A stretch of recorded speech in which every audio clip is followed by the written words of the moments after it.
So to bring us into this season, I want to tell you two stories of Teshuva. One internal, one external. Teshuva is a word that probably most of us know, but it's a word that, like many spiritual words in different traditions, is impossible to translate into one word. A lot of people try and they offer one of the worst translations, which is repentance. But it means at its basis turning. Lashuv is to turn. So we're turning at like a most fundamental level back to the Holy One of Blessing, back to God, back to presence, moment to moment. And it's also working on ourselves to change, to grow, to transform, to turn from actions and ways of being that are destructive to actions that are constructive, that bring healing and that are life-giving. The first story is Reb Nachman's story, the great Hasidic Rebbe, who loved to tell stories towards the end of his life, and he died in 1810. So he tells of a young man who went off for vocational training into the world and learned to become a master artisan. He specialized in the crafting of chandeliers. And he came back after years of perfecting his craft to his parents, and he claimed to now be the most skilled chandelier maker in all the land. And he asked his father to invite all of the other artisans in town to come view his prize chandelier. And the father did this, and then to his surprise, the town's artisans were not overly excited about what they saw in the chandelier. In fact, they each found fault in it in some way or another. They had quite strong reactions. But when asked what they found unpleasing about the chandelier, they each said something different. One said, this was the flaw. The other one said, this was the flaw. What one person found defective, the other person found exquisitely beautiful. The father turned to his son and said, what's going on with the chandelier? At this point, the son replied, by this, Father, I have shown my great skill, for I have revealed to each one their own flaw, since each of these flaws was actually in the one who perceived it. It was these flaws that I incorporated into what I made, because I made the chandelier only from flaws. But in truth, I can bring about the chandelier's tikkun, its fixing. That's the end of the story. There's great power in the flaw, but we, like the artisans, we don't want to see it. This past spring, I was taking a series of classes about the Kabbalah of Rabbi Isaac Luria, known as the Ari. And the Ari lived in the mid-1500s in Sfat for just 2 short years at the end of his life, but they were very productive years in northern Israel. The influence that the Ari had on Judaism, subsequent Judaism after his death, is very difficult to overstate. Some have called him the last world rabbi, meaning that he was revered by almost the entire Jewish world at the time, the entire Ashkenazi world, the Sephardi Mizrahi world. And one of his great innovations that many of us are familiar with is the myth of the shattering of the vessels, the primordial vessels, which as part of the creation process, they couldn't hold the light that flowed into them, and so they shattered, creating sparks of divine light in all things that need to be raised up and reunited with their source. And the important thing about this myth for the Ari is that it's pointing us towards that there's not such a terrible thing about brokenness, that in some way it's part of the divine intent. But I don't want to talk about the breaking of the vessels. Another focus of the Ari that I really want to talk about is reincarnation, which was a particular interest. It was, and from the Ari's influence, maybe a bit from before, but reincarnation really became a central belief in Kabbalah, almost a dogma, just like it is in Reconstructionism. Just kidding.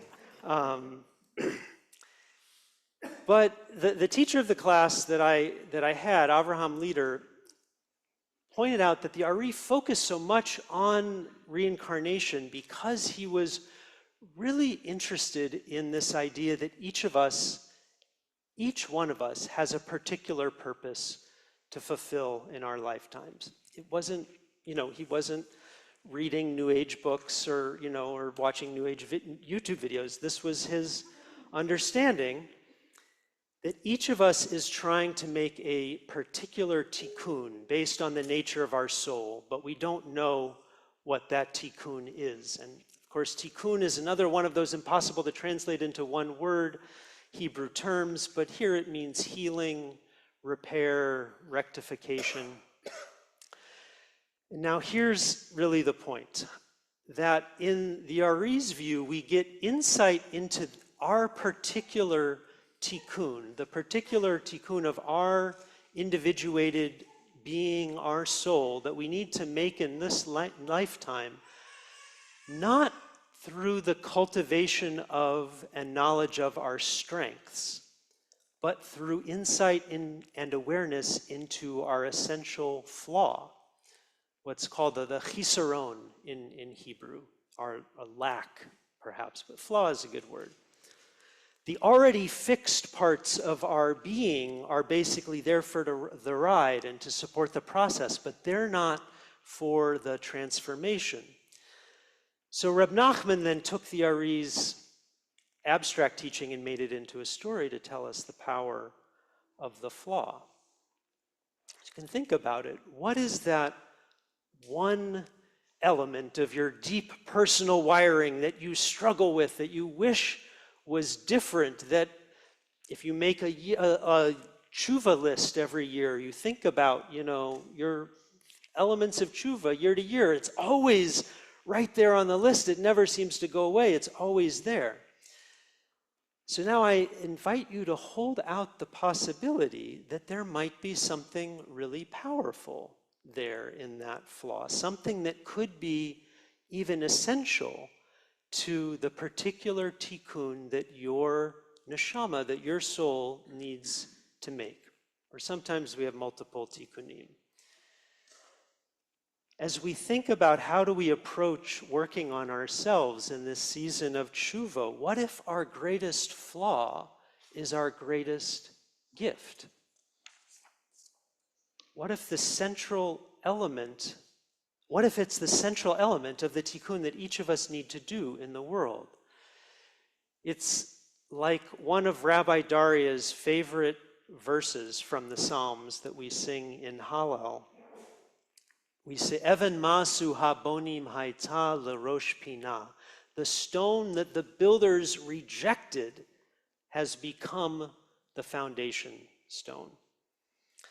So for those of you who are in committed long-term partnerships, you might want to pay close attention to those core issues that you likely have in any kind of long-term partnership. Maybe it's 2 or 3, but that recur over and over again.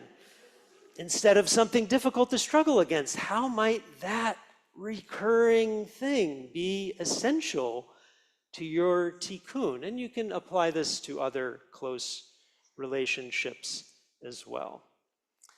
This isn't a simple teaching. I offer this as like something, it's like a kind of a Jewish koan, right, in Zen, like these kind of things that you sit with and just really hold and work with. So we need to sit with it to access its insight. Now we pivot to the external world, to Montgomery, Alabama. This is a story that was told to the acclaimed playwright and actor Anna Devere Smith by the late great Congressman John Lewis. I'm going to tell it to you in the first person as Representative Lewis told it to Anna Devere Smith. He said, "I've been going back to Selma every year since 1965 to commemorate the anniversary of Bloody Sunday that took place on March 7th, 1965. But we usually stop in Montgomery for the day and then we go to Selma. One trip to Montgomery, we stopped at First Baptist Church, the church that was pastored by the Reverend Ralph Abernathy. It's the same church where I met Dr. Martin Luther King and Reverend Abernathy back in the spring of 1958. A young police officer, the chief, came to the church to speak on behalf of the mayor, who was unavailable. The church was full, black, white, Latino, Asian American, members of Congress, staffers, family members, children, grandchildren. What happened in Montgomery 52 years ago during the Freedom Rides was not right, the chief said. The police department didn't show up. They allowed an angry mob to come and beat you. And he said, Congressman, I'm sorry for what happened. I want to apologize. This is not the Montgomery that we want Montgomery to be. This is not the police department I want to be the chief of. Before any officers are hired, they go through training. They have to study the life of Rosa Parks, the life of Martin Luther King Jr. They have to visit the historic sites of the movement. They have to know what happened in Birmingham and what happened in Montgomery and what happened in Selma. He said, I want you to forgive us. He said, to show the respect that I have for you and for the movement, I want to take off my badge and give it to you. Church was so quiet, no one saying a word. And I stood up to accept the badge, and I started crying. And everybody in the church started crying. I said, Chief, I'm not worthy to accept your badge. I can't accept it. Don't you need it? Chief said, Congressman Lewis, I can get another one. I want you to have my badge. I took it, and I will hold on to it forever. But he hugged me. I hugged him. I cried some more. You had Democrats and Republicans in the church crying. And his young deputy assistant of the chief, a young African American, was sitting down. He couldn't stand. He cried so much like a baby, really.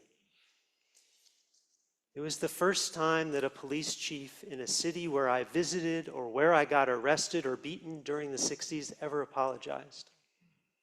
It was a moment of grace. It was a moment of reconciliation. The chief was very young. He wasn't even born 52 years ago. So he's offering an apology to be forgiven on behalf of his associates, his colleagues of the past. For the police chief to come and apologize, to ask to be forgiven, it felt so good and at the same time so freeing and liberating. It felt like, I'm not worthy. I'm just one. I'm just one of the many who were beaten. It's amazing grace. You know this line in there, saved a wretch like me? In a sense, it's saying we all have fallen short because we're all trying to just make it. We're all searching. As Dr. King said, we were out to redeem the soul of America, but first we had to redeem ourselves. This message, this act of grace of the badge says to me, hold on. Never give up. Never give in. Never lose faith. Keep the faith. So that's Congressman Lewis's story. I first read that story, I was up to night. It was too late at night. It was an email that grabbed my attention from an article in the Atlantic, and but I read the whole thing and I was crying. What an incredible jaw-dropping act of public teshuva, of tikkun. The Gemara, the Talmud says, the place where the Baal Tshuva, the one who makes tshuva, stands, even the complete tzaddik, the completely righteous person, cannot stand. So you hear a story like this and you feel the power of the rabbi's statement. One of the amazing things about this story is it shows us we don't know the timeline of change. We don't know how things are unfolding. Great teshuva can happen for an event that took place 50 years ago. We just don't know. We hold open the space, the possibility of healing. The gates of teshuva are always open, but we'll never understand the timeline. But we have to do what we can to hasten the timeline, but we're never going to understand it. As Dr. King popularized, the arc of history may be long, but it bends towards justice, even if sometimes that has to be for us on the level of emunah, on the level of trust. This can give us some hope when we're stuck in the mire of our current political situation, of the flagrant violation of law and norm, and we witness the abject cruelty of our current government as well as the current government in Israel. Power of tshuva always remains, even if it's 50 plus years later. The Truth and Reconciliation Commission in South Africa was far from perfect, but who would have ever thought something like it would have been possible?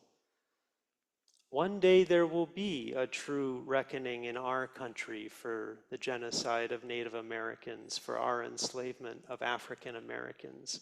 One day there will be a true reckoning for the horrific things Israelis and Palestinians have done to each other. Bayom hahu, Yeh Adonai echad u'shmo echad. So may we tap into the power of this sacred time to do the internal work and the external work that we can do of teshuva as we contemplate and envision that work for ourselves and for our country as well. Shana Tova.